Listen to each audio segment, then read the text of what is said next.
right land cruiser එකේ cushion works ටික ඉවර වුණා. දැන් අපි ආවේ ඒක අරන් යන්න. land cruiser එක හොඳට කරලා තියෙනවා hood එක.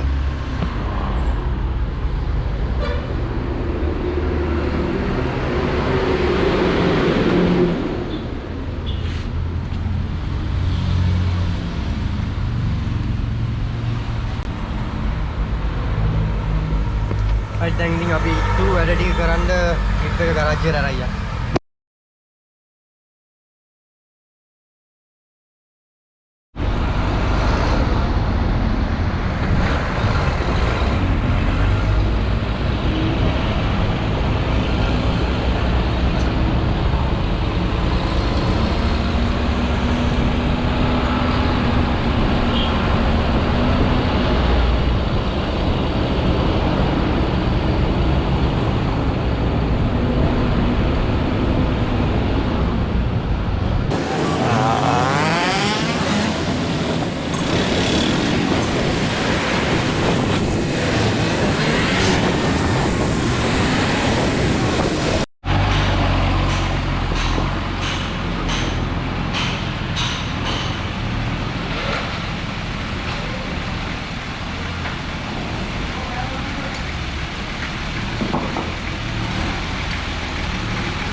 land cruiser එකේ දැන් ඇත්තටම සෑහෙන කියන්නේ ඔක්කොම ඉවරයි වගේ තමයි ඉන්ටීරියර් කරලා ගෙනාවා. ඊට පස්සේ දැන් ඉන්ටීරියර් එක අපිට තියෙන්නේ සීට් සෙට් එක හයි කරගන්න. ඊට පස්සේ දැන් අපි මේ වගේ පොඩි අඩුපාඩු තියෙනවා. ඒ කියන්නේ බොඩි එක පේන්ට් කරද්දි chassis එකට අර සුදු පාට වැදුනේවා පොඩි කවර් වෙච්ච නැති තැන් වලින් පේන්ට් වෙදිච්ච තියෙනවා. දැන් අපි ඒ ටික ඔක්කොම කවර් කරලා පේන්ට් කරන්න යන ඊට කලින් වොෂ් එකක් දාන්න ඕනේ. ඩිග්‍රීස් අල්ලලා තියෙන ඔක්කොම මේ ඔක්කොම සම්පූර්ණම chassis එක ආය පේන්ට් කරන්න කලින් හොඳට දැන් අර තියෙන ජරාව ටික ඔක්කොම අයින් වෙන්න හොඳට වොෂ් එකක් දාලා පේන්ට් කරමු.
इंटीरियर सीट सेट्स हाई करගෙන යන ගමන් තියෙන්නේ land cruiser එකේ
right Land Cruiser Bj60 එකේ වැඩ අන්තිම ටික තමයි යන්නේ. අන්තිම ටික කියන්නේ එතන වැඩ ඔක්කොම ඉවරයි වගේ තමයි. දැන් චූටි අඩුපාඩු තමයි අපිට හදන්න තියෙන්නේ. දුවල බලලා එන අඩුපාඩු ටික තමයි අපිට දැන් හදා ගන්න තියෙන්නේ. ඔයාලට පේන හැටි හොඳටම තියෙනවා ජිප් එක. දැන් පේන් ෂොප් එකේ වැඩ ටික ඉවරයි. කට් ඇන්ඩ් පොලිෂ් කරලා ඒවා මේ ටික ඔක්කොම ඉවරයි. ටච් අප් තියෙනවා කරලා එහෙම. අපි පල්ලෙහාට ගිහලා අරන් ඉස්සර මොකද වෙන්නේ කියලා බලමු.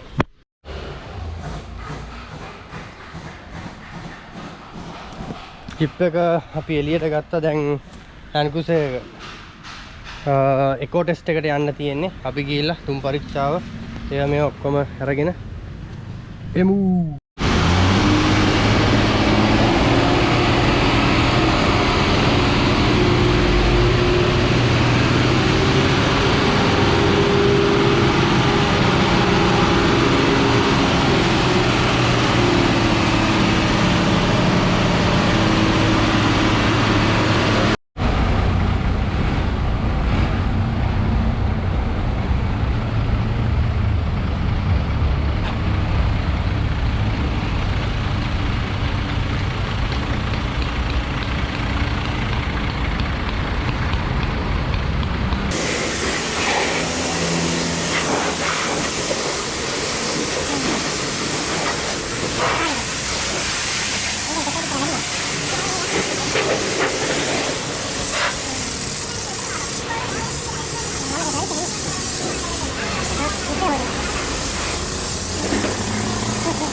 right body wash එක දාගෙන ආවා Bj60 එකේ.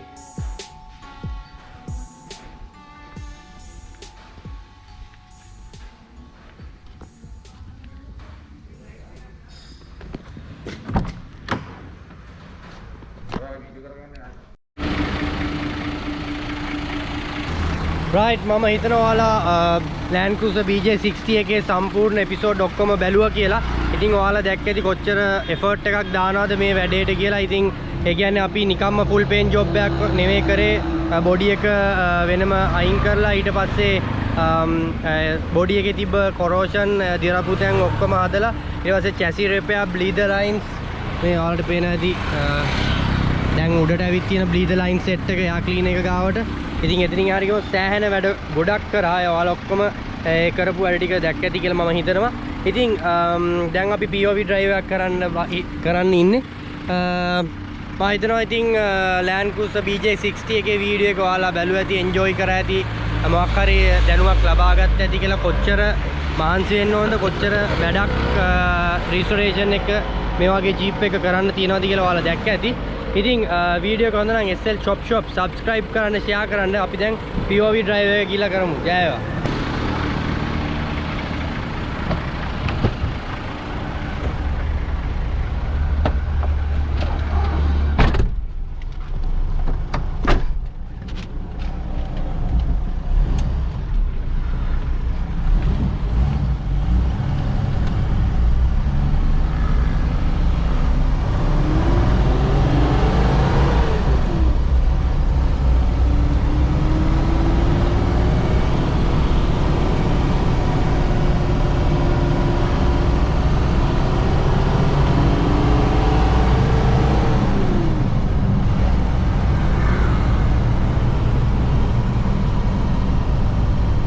ඇත්තටම හැන්ඩලින් එහෙම දැන් ගොඩක් හොඳයි. ඔයාලා දැක්ක ඇති චැසි රිපෙයාර් එකේදී අපි ඔක්කොම සස්පෙන්ෂන් ඊට පස්සේ බුෂර්ස් ඔක්කොම වැටුණා. අතරම දැන් හැන්ඩලින් එහෙමත් සෑහෙන ස්මූත්. අතරම අඩුපාඩුවක් කියන්නේ නැති තරම් ටෙස්ට් රයිඩ් එකේ නම්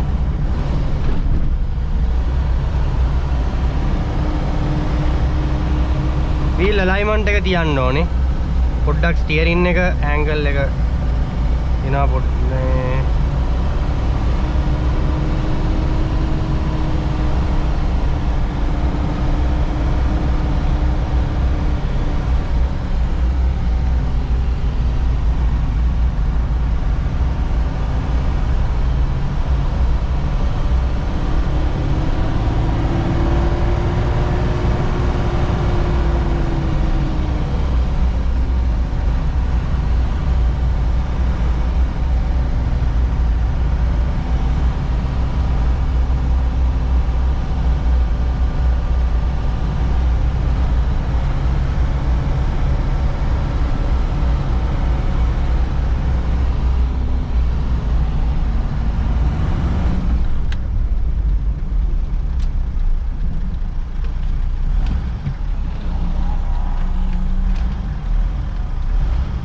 ඔක්කොම කුෂන් වර්ක් එහෙම ඔක්කොම කරා. හුඩ් එක අලුතෙන් ගැහුවා. ඔයාලා දැක්ක ඇති මේකේ කරපු වැඩ ටික ඔක්කොම.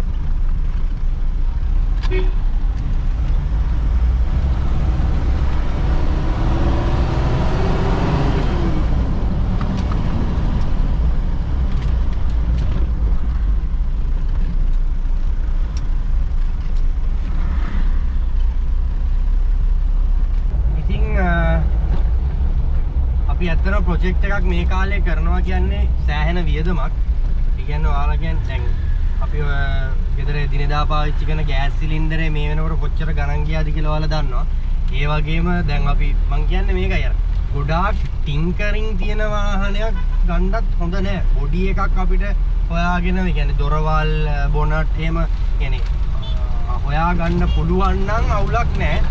ඒට අමතරව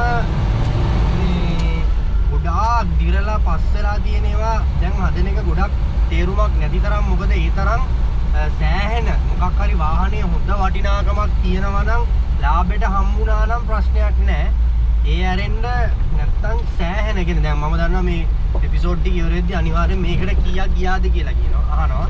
ඒ වුණාට දැන් අපි මේකට ගියපු ගාන අපිට දැන් හෙට වෙද්දී ඊට වඩා ගණන් වැඩි. ඉතින් අන්න එහෙම ප්‍රශ්නයක් තියෙනවා. කුෂන් වර්ක් පේන්ට් ඒ කියන්නේ පේන්ට් ගැන කතා කරොත් එහෙම ඉන්ට විතරක් නෙවෙයි නම් පේන්ට් එක විතරක් නෙවෙයි අපිට මේ ටිනර් කැට්ලොයි යනවා. එතකොට අපි මේ අවුරුද්දට ටිනර් කැට්ලොයිත් සෑහෙන ප්‍රමාණයකින් වැඩි වුණා. අර එන්ජින් ඔයිල් එහෙම වැඩි වුණා වගේ තමයි. ඉතින් ප්‍රොජෙක්ට් එකකදී ඔය ප්‍රශ්නේ තියෙනවා. මොකද අපිට හරි ගාණක් කියන්න බෑ. මේ දැන් අපිට කට්ටිය ෆොටෝස් ඒවලා කියන මේකට කොච්චරක් යයිද කියලා. බට් එහෙම හරියටම ෆික්ස් ප්‍රයිස් එකක්. දැන් සමහර කට්ටිය හිතනවා මේක කපටිකමට එහෙම දෙයක් නෙවෙයි. එහෙම කරන තැනුත් ඇති. හැබැයි අපි එහෙම කරන්නේ නැහැ. ඒකට අපිට උනත් දැන් ෆික්ස් ප්‍රයිස් එකක් දෙන්න බෑ. ප්‍රොජෙක්ට් එක ඉවර වෙද්දි මෙච්චර ගාණකින් ඉවර කරගන්න පුළුවන් වෙයි කියලා. මොකද මේ බඩු එදිනදා ගණන් යන විදියට සේවක බඩි නඩිත් එහෙමයි. රටේ තත්ත්වෙත් එක්ක අපිට බඩි වැඩි කරන්න වෙනවා. ඒතකොට ඒවත් එක්ක බලද්දි අපිට ඇත්තටම ප්‍රොජෙක්ට් එකකට රෙජිස්ට්‍රේෂන් එකට කීයක් යයිද කියලා ඉවර වෙනකම්ම කියන්න අමාරුයි. ඉතින් ඔන්න ඔය විදිහට තමයි අපේ Bj60 එකේ වැඩ කටයුතු ඉවර වුණේ. මම හිතනවා එපිසෝඩ් කීපයක්ම දාන්න බලාපොරොත්තු වුණා. ඉතින් ඒ ප්‍රමාණයෙන් අපිට ඉවර කරගන්න පුළුවන් වුණා එපිසෝඩ් ටික. මොකද මම එපිසෝඩ් විදියට දාන්නේ අපි දාන එෆර්ට් එක පොඩි විනාඩි 20කින් අපිට දාලා පෙන්න ගන්න බෑ. ඉතින් එහෙම විනාඩි 20කින් පෙන්නන්න කියලා අපි ගත්ත හොඳ ෆුටේජස් ඔක්කොම බාගෙට දාන එකක් තේරුමක් නැහැ. ඒ හින්දා තමයි අපි එපිසෝඩ් විදියට දාලා ඔයාලට ඔක්කොම ඒ කියන්නේ බලන්න අවශ්‍ය කෙනා අනිවාර්යයෙන්ම වීඩියෝ එක බලනවා කියලා දන්නවා. ඉතින් ඒකයි සම්පූර්ණම වීඩියෝ එක ඔයාලට ගෙනාවේ.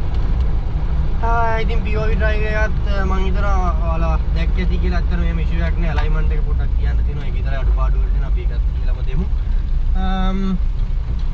ඒ වගේම මේ ප්‍රොජෙක්ට් එක හිතුවට වඩා කාලයක් ගියා. මොකද මේ කොරෝනා හැම මාස ගානටම මේ ප්‍රොජෙක්ට් එක අහු වුණා. කොරෝනා අපි ගෙදර ඉන්න කාලේ එන උණ කරදර අපේ කට්ටිය අසනීප වුණා. කොරෝනා හැදිලා නෙමෙයි එක අසනීප. ඉතින් ඉන්ජෙක්ෂන් ගහන්න ඒවා මේවත් එක මේ ප්‍රොජෙක්ට් එක සෑහෙන වරක් වුණා ප්‍රොජෙක්ට් එකක්. ඉතින් අද කොහොම හරි අපි ඉවර කරගත්තා. ඔයාලත් එපිසෝඩ් ටික බලුවා ඇති කියලා හිතනවා. ඉතින් වීඩියෝ එක හොඳ නම් SL Chop Shop subscribe කරන්න, share කරන්න. Thank you ජය වේවා.